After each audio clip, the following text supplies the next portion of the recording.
Bigas ang pangunahing pagkain ng bawat pamilyang Pilipino. Di bale nang kulang o kahit pa walang ulam, basta't may kanin lang, solved na. Para-paraan na lang talaga sa ipapares sa kanin dahil hindi kompleto ang bawat hapag kung wala ito. Yun nga lang, hindi na kaya ng mga Pilipino ang pagsilid sa presyo nito ngayon sa merkado. Pero alam nyo bang umaabot sa 342,000 metric tons o katumbas ng 7.89 billion pesos na halaga ng bigas ang nasasayang kada taon? These are yearly losses ng rice sector. Primarily rito yung pagtatayo ng mga post-harvest facilities. Karamihan ng losses nangyayari sa drying, harvest, drying, and milling. Umaabot sa 15% hanggang 20% ang taon ng volume ng bigas ang nasasayang, kaya target nila itong mapababa sa kahit 5% hanggang 10% sa mga susunod na taon. We need to increase yung ating milling efficiency so that mas marami yung buo, yung tinatawag na head rice, mas maganda yung quality, mas mahal. Kasi pag mas marami yung broken, lugi doon, syempre yung farmers, mas magiging mababa yung presyo.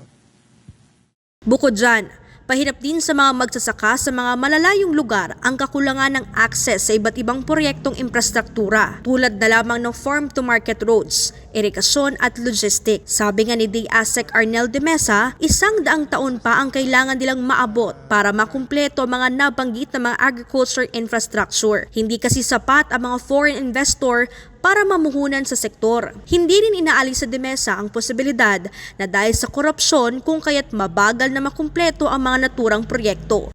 Kahit sa ang gobyerno, lalo na sa DA, kailangan bantayan of course ang pondo. Yung namomonitor nila ng mga issues sa baba, including corruption, kung meron man.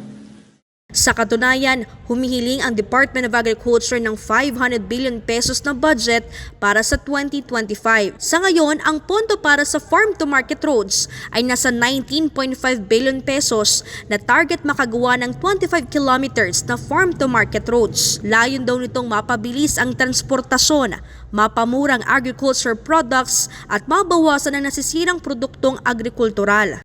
Siyempre yung gusto mo kasi mapababa yung cost at mapaganda yung quality ng mga goods mo. Siyempre kung hindi maganda yung daanan o limited yung road network mo, definitely it will have an impact doon sa logistics, doon sa movement, doon sa supply chain. Sa ngayon, naabot pa sa 64,151 kilometers ng farm-to-market roads ang kailangan pang kumpletuhin ng Department of Agriculture. Para sa Diyos at sa Pilipinas kong mahal, ito si Sheena Torno, SMNI News.